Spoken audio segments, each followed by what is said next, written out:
முருகப்பெருமானுக்கு கந்த சஷ்டி விரதம் இருப்பவர்கள் இந்த தவறுகளை மட்டும் செய்து விடாதீர்கள். இந்த தவறுகளை நீங்கள் செய்வதனால் இத்தனை நாட்கள் விரதம் இருந்த பலன் உங்களுக்கு கிடைக்காமல் போகும். முருகப்பெருமானின் அருளை பெறுவதற்குரிய மிக முக்கியமான விரதங்கள் ஒன்று இந்த கந்த சஷ்டி விரதம்.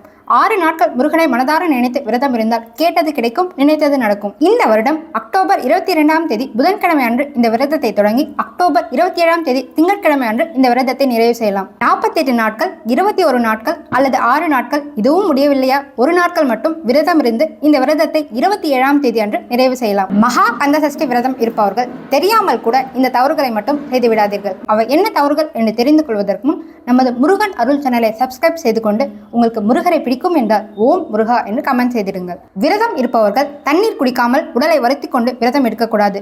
உடலில் நீர் சத்து குறைந்து பல பாதிப்புகளை ஏற்படுத்தும். விரதம் இருப்பவர்கள் அசைவ உணவு எடுத்துக் கொள்ளக்கூடாது, அது தோஷத்தை உண்டாக்கும். விரதம் இருக்கும்போது பகலில் தூங்கக்கூடாது, அதேபோல் கட்டிலில் மெத்தையில் தூங்கவும் கூடாது. விரதம் இருப்பவர்கள் தான் விரதம் இருப்பதை மற்றவர்களிடம் அடிக்கடி சொல்லவும் கூடாது. விரதம் இருக்கும்போது அதிகமாக பேசுவதை குறைத்துக் கொள்ளுங்கள். விரதம் இருப்பவர்கள் உடலுறவு கொள்ளுதல் முற்றிலும் தவறு. மாறாக உடலை தூய மனதோடு வைத்துக் கொண்டுதான் விரதம் இருத்தல் வேண்டும். முருகப்பெருமானை நினைத்து 48 நாட்கள் விரதம் இருப்பது என்பது கடினமானது என்றாலும் முருகனை நம்பினால் அவர் ஒருபோதும் யாரையும் கழிவிட மாட்டார்.